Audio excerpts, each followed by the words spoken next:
of West Matra.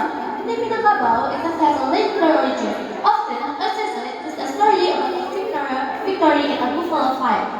This legend tells of a dispute between the Minangkabau people and a neighboring kingdom, in which buffalo fighting was purported as a means of resolving the conflict. The Minangkabau cleverly used a hungry cow with a sharp horn to defeat the larger and stronger buffalo of the opposite side.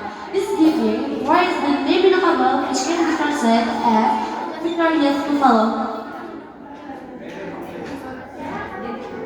This is the symbol of West Sumatra.